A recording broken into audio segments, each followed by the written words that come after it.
Imagine walking into a room with 120 men. Now imagine only 100 women walk in. 20 guys are left standing there. And it's not a game of musical chairs. It's their entire life. No wife, no family, no children, ever. This isn't a hypothetical party game. This is China right now. And it's about to get worse. By 2030, over 30 million Chinese men will be unable to find a wife. Not because they're broke, ugly, or live in their mom's basement, but because the women literally don't exist. Trust me, fam, this is the demographic disaster nobody's talking about, and it's going to change the world as we know it. Stick around because the numbers behind this crisis are absolutely insane, and what's happening right now in rural Chinese villages will blow your mind. But first, let me tell you how we got here, because this story starts with something every parent wants: a son. Picture this. It's 1980. You're a young couple in rural China. You've just gotten married, and you're excited about starting a family. But there's a problem. Actually, there are two problems. Problem number one, the Chinese government just announced the one-child policy. You can only have one kid. That's it. One shot at parenthood. Problem number two, you live in a culture where sons are everything. Sons carry on the family name. Sons take care of you when you're old. Sons perform the ancestor rituals. Daughters? They marry into another family. They become someone else's responsibility. So you do the math. One child allowed. Sons are essential. Daughters are, well, let's just say they're not the prize behind door number one. Now, if you're thinking, okay, but you can't choose the gender of your baby, let me stop you right there. Because humanity, in its infinite wisdom/stupidity, found ways around that little biological detail. Ultrasound technology became widely available in China in the 1980s. Suddenly, parents could find out the sex of their baby at around 20 weeks. And if it wasn't a boy, well, let's just say a lot of pregnancies didn't make it to term. Between 1980 and 2015, the one-child policy was in full effect. And here's where the numbers get absolutely wild. In a normal, natural population, about 105 boys are born for every 100 girls. That's just how human biology works. It's nature's way of accounting for the fact that boys have slightly higher mortality rates. But in China during this period, the ratio hit 120 boys for every 100 girls. In some provinces, it reached 130 to 100. Some villages saw ratios as high as 150 to 100. Think about that for a second. For every 3 boys born, only 2 girls were born. The math isn't mathing because it's not supposed to. This isn't nature. This is humans messing with the basic equation of human reproduction. Let me hit you with some facts that'll make your jaw drop. Between 1980 and 2015, an estimated 30 to 60 million girls were missing from China's population. That's not my number. That's from demographers who study this stuff for a living. Some estimates go even higher, up to 70 million. To put that in perspective, that's like the entire population of the United Kingdom just vanishing. Poof, gone. Never born or never made it past infancy. And here's the kicker. China wasn't alone. India did the same thing. Vietnam, South Korea, Azerbaijan, Armenia, Georgia, all across Asia and parts of Eastern Europe, this same pattern repeated. India's missing women, estimated at over 45 million. South Korea in the 1990s hit ratios of 116 boys per 100 girls before they cracked down. Vietnam today still sits at about 112 to 100. Globally, we're talking about roughly 80 to 100 million missing women. That's more than the entire population of Germany. Now, some of you are probably thinking, okay, but China ended the one-child policy in 2015, right? Problem solved? Oh, trust me, fam, the problem is just getting started. See, those baby boys born in the 1980s and 1990s, they're grown men now. They're in their 20s, 30s, and 40s. Prime marriage age. And they're looking for wives. But the women their age, many of them were never born. As of 2023, China has about 34 million more men than women. India has about 36 million more men than women. These aren't small numbers. These are entire nations' worth of lonely bachelors. And here's where it gets really interesting. This isn't evenly distributed. In the cities, wealthy, educated men can still find wives. Women have options, and they're choosing the best providers. But in rural areas, it's a completely different story. Let me tell you about a village in Anhui province. Real place, real story. In this village of about 800 people, there are 67 unmarried men between the ages of 30 and 50. 67 guys who have essentially zero chance of ever getting married. These aren't lazy guys living in their parents' basements playing video games. These are farmers, construction workers, laborers, hardworking men who happen to be born in the wrong place at the wrong time to the wrong gender. One farmer, a 38-year-old guy I'll call Chun, told reporters he'd been trying to find a wife for 15 years. 15 years of rejection. His parents tried everything. They hired matchmakers. They paid money to dating services. Nothing worked. Why? Because in his village, there are literally no single women his age. They all married men from the cities or wealthier areas. The women who are there already married or are too young or too old. Chen's not alone. Across rural China, you'll find entire villages where 20 to 30% of men will never marry. Not because they don't want to, but because the women don't exist. And here's where things get really dark. When you have millions of men who can't find wives, societies start to crack in very specific, very disturbing ways. In China, something called bride buying has exploded. Men, often pooling money from their entire extended family, will pay anywhere from $10,000 to $100,000 or more to marry women from poorer countries like Vietnam, Myanmar, Laos, or Cambodia. Sometimes these marriages are legitimate, but many times, we're talking about human trafficking. Women are lured with promises of good jobs in China, then sold to rural men as brides. Some are kidnapped outright. In 2020, Chinese police rescued over 8,000 trafficked women. That's just what they found. Experts estimate the real number is 10 times higher. Then there's the violence. Studies show that countries with skewed sex ratios see increases in crime, particularly violent crime. When young men can't find social bonds through marriage and family, they act out. Crime rates in Chinese provinces with the worst sex ratio imbalances are 15 to 20% higher than those with balanced ratios. Sexual assault cases have increased. Rape, harassment, and violence against women have all ticked upward in areas with surplus men. And get this, some researchers argue this is contributing to political instability. Countries with large numbers of unmarried young men historically have higher rates of civil unrest, rebellion, and even warfare. Young men without families have less to lose and more aggression to channel somewhere. But wait, there's more. Because this demographic disaster isn't just about lonely guys. It's creating a cascade of problems nobody saw coming. Problem 1. The birth rate is now collapsing even faster. Remember how this all started because China wanted to control population growth? Well, mission accomplished. Too well. Way too well. China's birth rate in 2023 hit 6.39 births per 1,000 people. That's the lowest on record. In 2023, China's population actually shrank for the first time in over 60 years. They lost about 850,000 people. You'd think ending the one-child policy would fix this. In 2016, they allowed 2 children. In 2021, they allowed 3. Doesn't matter. People aren't having kids.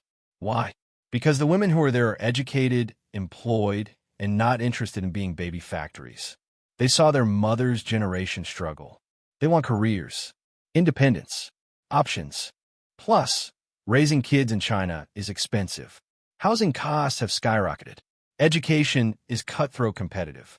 The cost of raising one child to age 18 in urban China is estimated at around 485,000 yuan, roughly $68,000.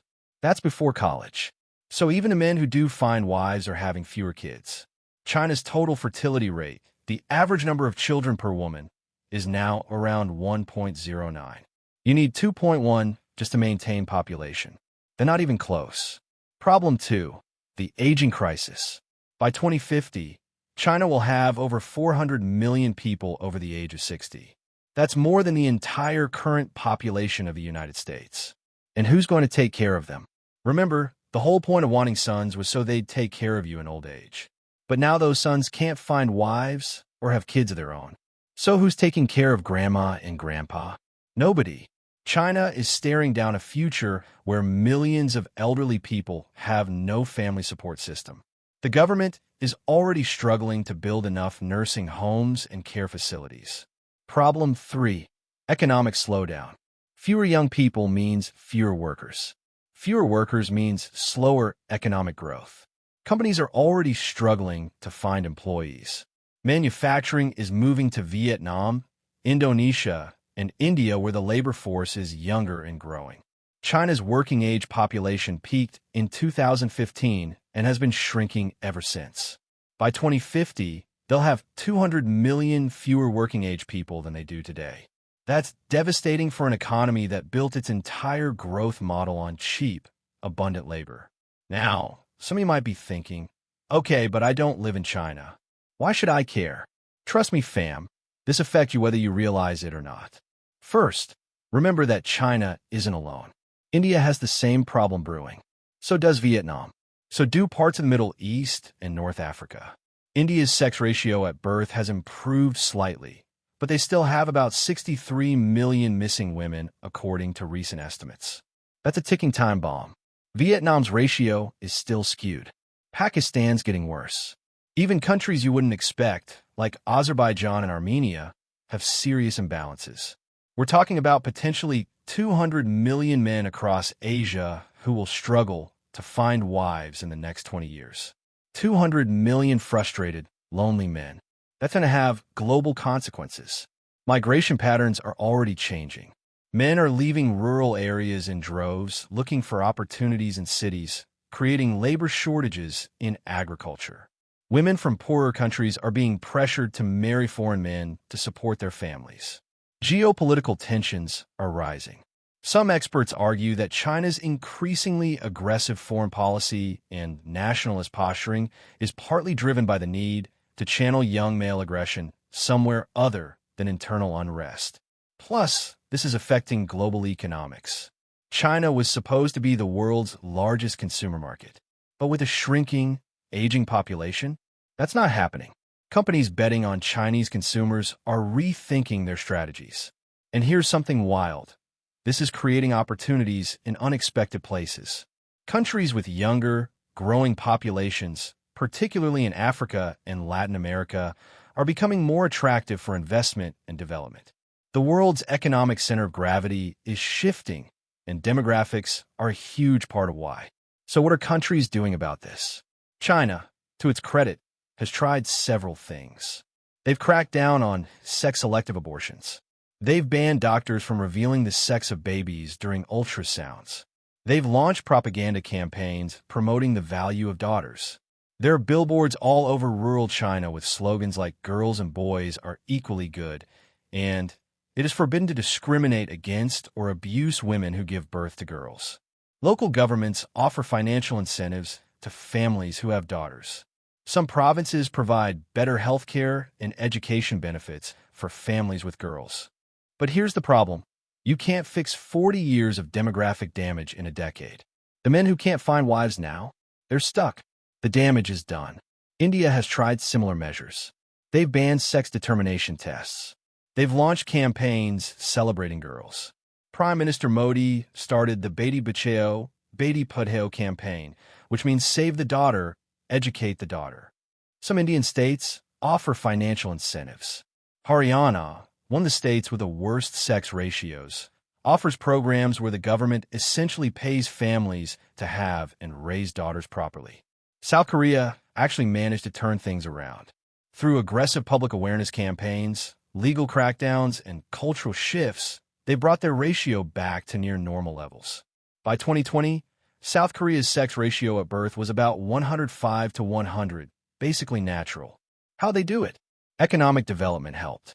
As women became more educated and economically powerful, their value in society increased. Also, South Korea modernized its laws around inheritance and family names, reducing the pressure to have sons. But South Korea also didn't have a one-child policy, making things worse. They had time to adjust. China doesn't have that luxury. So what happens next? Let me paint you 3 scenarios. Scenario 1, the slow decline. China's population continues to shrink. Economic growth slows dramatically. The country ages rapidly. Living standards stagnate. China never becomes the dominant superpower everyone predicted because they literally run out of people. In this scenario, India overtakes China as the most populous country, which already happened in 2023, but India faces its own marriage crisis in the 2030s and 2040s as their missing women generation hits marriage age. Other Asian countries follow similar patterns. Populations decline. Economies slow. The 21st century doesn't belong to Asia the way everyone thought it would. Scenario 2, the immigration solution. China and other affected countries open up to massive immigration. They bring in workers from Africa, Latin America, and other regions with growing populations. This would be a huge cultural shift for China, which has historically been very ethnically homogeneous and skeptical of outsiders. But economic necessity might force their hand. We're already seeing hints of this. China has been increasing work visas for foreigners. They're building stronger ties with African countries, partly to create future migration pipelines. But this creates its own tensions. Immigration always does. Integration challenges. Cultural clashes. Backlash from local populations. Scenario 3, the technology leap. China goes all in on automation and AI. They replace missing workers with robots. They build an economy that doesn't need as many people. They create social structures that support single men and elderly people without traditional families. Government-run care systems. Virtual communities. New social bonds that don't rely on marriage and children. This is probably the most optimistic scenario, but requires massive investment and social engineering that might not work. Which scenario happens? Probably some combination of all 3, with a lot of pain and adjustment along the way. Here's what really gets me about this whole story. This wasn't inevitable. This wasn't some natural disaster that nobody could have predicted. Smart people, including many within China, warned about this. In the 1980s, demographers said, hey, if you combine a one-child policy with son preference, you're going to have a massive gender imbalance in 20 to 30 years. They were ignored because the immediate problem of population growth seemed more pressing than some future demographic imbalance. That's the lesson here. When you mess with fundamental human systems, when you try to engineer society from the top down, you create unintended consequences that last for generations. The parents who chose to abort daughters in 1985 probably didn't think, I'm contributing to a massive demographic crisis that will destabilize my country. They were just trying to ensure they had someone to care for them in old age. The government officials who enforced the one-child policy probably didn't think, we're creating a generation of lonely men who will struggle to find meaning and purpose in life. They were trying to prevent famine and poverty from overpopulation. But the road to hell is paved with good intentions, as they say. And now we've got millions of human beings, real people with hopes and dreams, paying the price for decisions made by their parents and grandparents. That 38-year-old farmer in Anhui province didn't ask to be born into this situation. He didn't choose to be one of 120 boys born for every 100 girls. But he's the one who's going to die alone, with no wife, no children, no legacy. Multiply that by 30 million just in China. Then add in India, Vietnam, and all the other affected countries. We're talking about potentially 50 to 100 million lonely men worldwide. That's a humanitarian crisis on a scale we've rarely seen. If this story is blowing your mind right now, do me a favor. Smash that like button because this is exactly the kind of story mainstream media isn't covering enough. These are real people with real lives affected by policies and cultural practices that seemed reasonable at the time, but created disasters later. Subscribe to the channel because, trust me fam, we're diving into more demographic disasters, economic collapses, and global trends that nobody's paying attention to, but will change your life in the next decade. Because here's the thing, you need to understand these trends to make smart decisions about your future. Now let me bring this home to you personally, because this isn't just about China or India or some far-off country you'll never visit. If you're young right now, the world you're going to live in, work in, and retire in is being shaped by these demographic shifts. If you're thinking about your career, pay attention to aging populations. Healthcare, elder care, automation, and AI are going to be massive growth industries because countries need solutions for aging populations and labor shortages. If you're thinking about where to live or invest, understand that population growth drives economic growth. Countries with young, growing populations are going to outperform countries with old, shrinking populations over the next 30 years. Africa's population is expected to more than double by 2050. Nigeria alone could have 400 million people. That's where opportunities are going to emerge.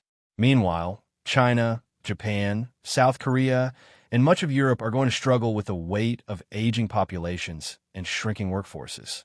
If you're thinking about relationships and family, appreciate what you have. Millions of people around the world would give anything to have the opportunities you probably take for granted. The ability to find a partner, build a family, have children. These aren't guaranteed. They depend on circumstances often beyond our control. And if you're a parent or thinking about becoming one, think carefully about what values you're passing on. The son preference that created this crisis came from somewhere. It came from cultural values that said boys are worth more than girls. Every time we assign different value to people based on their gender, race, or any other characteristic they didn't choose, we plant seeds of future problems. This story is part of a bigger pattern playing out globally right now. We're in the middle of a massive demographic transition. For most of human history, populations grew. More people were born than died. Families had lots of kids because lots of kids died. That was just reality. Then we got modern medicine, vaccines, clean water, antibiotics. Suddenly, most kids survived to adulthood. But people kept having lots of kids out of habit and culture. So populations exploded. In 1950, the global population was 2.5 billion. Today, it's over 8 billion. That's more than triple in just 70 years. But now we're hitting the flip side. In developed countries, birth rates are plummeting. People are having fewer kids because kids are expensive, women have careers and options, and modern life just doesn't require big families anymore. Japan's population is shrinking. So is Italy's, Spain's, Portugal's. Even the United States would be shrinking without immigration. The global population is still growing, but the growth rate is slowing. The UN predicts we'll peak around 10 to 11 billion people sometime between 2080 and 2100, then start declining. That's a massive shift. For the first time in human history, we're facing a future where there might be fewer people tomorrow than today. And the gender imbalance we've been talking about, that's making this transition even more chaotic and painful than it needs to be. Because not only do we have fewer people, we have the wrong ratio of men to women in many countries, which makes it even harder for those countries to stabilize their populations. Before we wrap up, I want to talk about the hidden victims in this story. Because it's not just the men who can't find wives.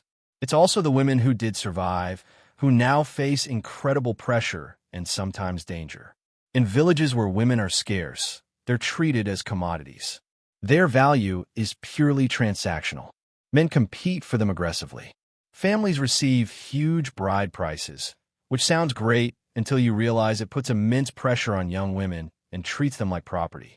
Women in these situations often have very little choice in who they marry.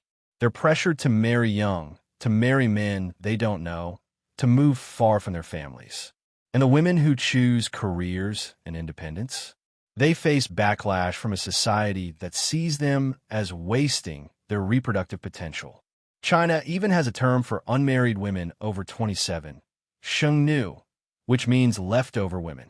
Imagine being called leftover because you pursued education and career instead of marrying young. So while we talk about millions of men who can't find wives, let's not forget that the women who are there face their own set of brutal pressures and constraints. All right, fam, if you made it this far, you're clearly someone who cares about understanding the world beyond the surface level. You're not content with simple answers to complex problems. Here's what I want you to do. Hit that subscribe button right now, because we're building a community of people who want to understand the real forces shaping our world. Demographics, economics, technology, culture, all the trends that will determine your future. Drop a comment and tell me, did you know about this crisis before watching this video? What do you think happens next? Is this China's biggest problem, or are we overhyping it? And share this video with someone who needs to see it. Because trust me, most people have no idea this is happening. Most people think China's unstoppable. India is going to dominate the 21st century, and demographics don't matter. They do matter.